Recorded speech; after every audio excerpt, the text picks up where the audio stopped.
It's July of the year 1428. The 100 Years' War is raging. English troops are trying to conquer the Kingdom of France. Throughout the month of July, they progress towards the Loire, taking the villages that resist them one by one. Within 2 months, they're at the river banks. They soon control all the villages that offer a passage over the Loire around Orleans. Meung-sur-Loire to the west, Jargeau, Châteauneuf and Sully to the east. A vanguard of the English crosses the Loire and occupies Olivet, the village that faces Orleans, south of the river, almost within sight of the little fort of Les Tourelles. Orleans is surrounded. The French camp is in a desperate situation. This is the low point for France. This is the low point for France in 100 years of invasion and division and civil war and battlefield defeat. Orléans was a very special place. I believe it was the second largest city, at least in northern France, second only to Paris. It had a great deal of religious significance and political significance. In 1429, Orleans covered a much smaller area than the present city. Although at the time it was a very important settlement, nearly 50 hectares, the equivalent of the Montmartre hill. It sat on the north bank of the Loire, only connected to the other bank by the Tourelles Bridge. It was around this bridge, which spanned the river and opened the road to the south, that the fate of the city would be played out. Entering any walled city, any siege of any city or even a castle, the weakest point is always the gate, always.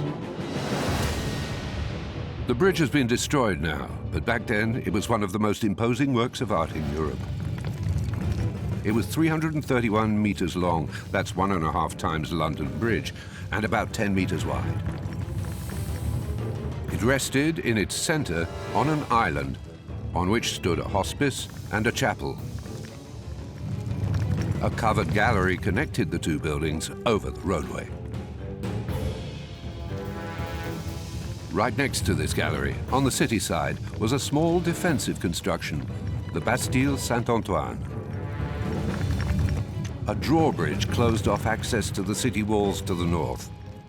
At the other end was another drawbridge dominated by a small fort of 2 turrets, hence its name, Les Tourelles.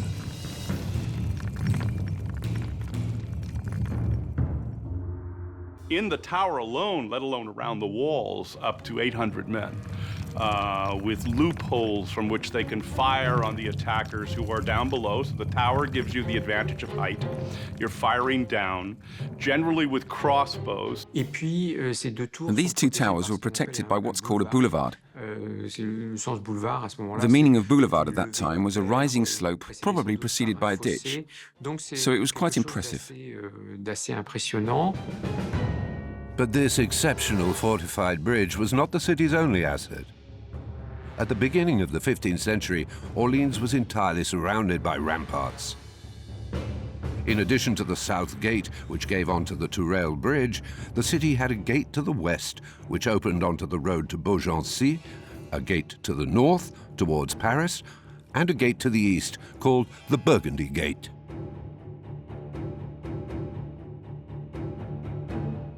All these gates were fortified and defended by impressive structures.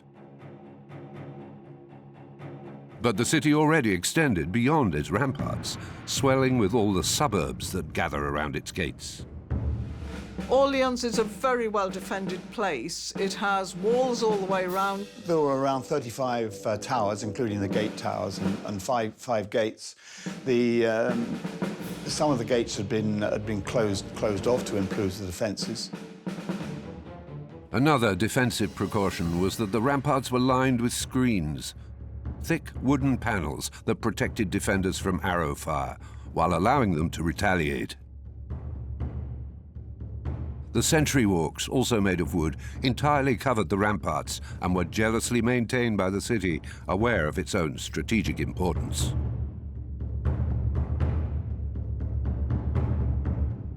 Out in front of the ramparts was the moat, a deep ditch filled by the nearby river. These 8-meter-high walls, along with the 8-meter-deep ditch, together prevented potential attackers from using ladders to enter the city.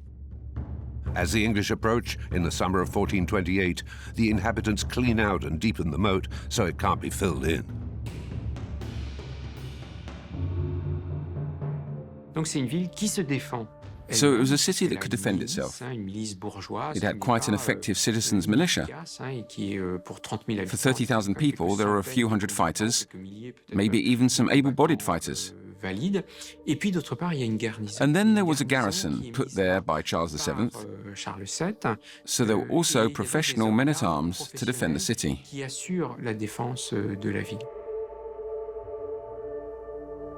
Orleans has taken every precaution. People are on the alert.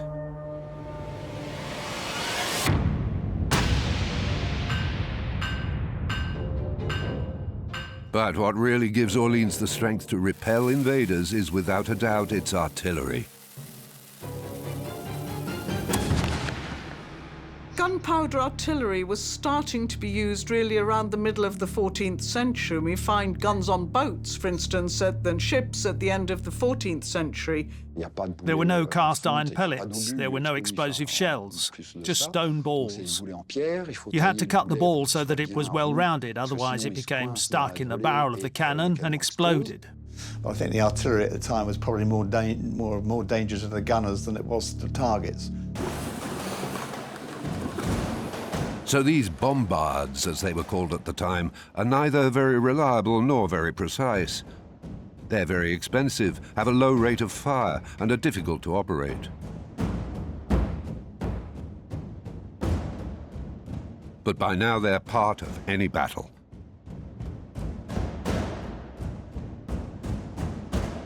These are very important, not just in destroying fortifications, but also in their quality of scaring the opposition. These weapons are at the cutting edge of the technology of the day. 13 years earlier, one battle played a decisive role in the development of artillery. A battle, though, where no guns were used. The Battle of Agincourt, where the flower of French chivalry faced half as many Englishmen.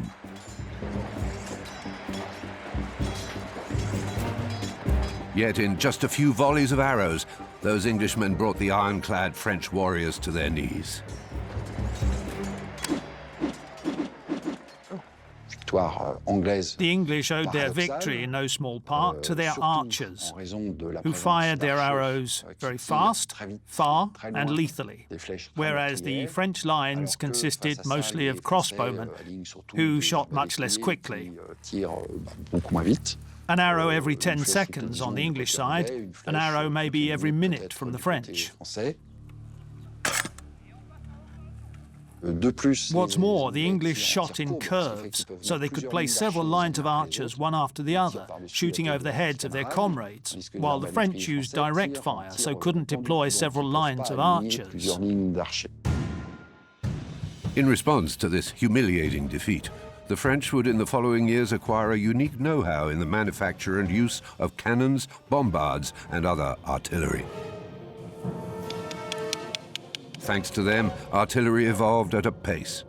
Along with the huge bombards, there appeared a lighter, more maneuverable and lethal firearm, the arquebus. The arquebus was the ancestor of the rifle. It was a portable cannon. It took 2 men to fire it. It fired lead balls, 4 to 5 centimeters in diameter, that would pierce both the armor and the man inside. The defenders of Orleans have 71 pieces of artillery, a phenomenal strike force. The king himself, it is said, doesn't have that many in his entire kingdom. Among them is a formidable bombard capable of firing 60-kilo balls more than 300 meters.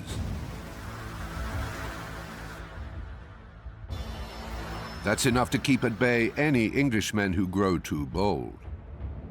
Englishmen who also have cannons and will use them. They want to bring down Orleans, and to do so will attack its precious bridge. The Earl of Salisbury, who leads the English troops, orders for it to be bombarded before he launches his assault.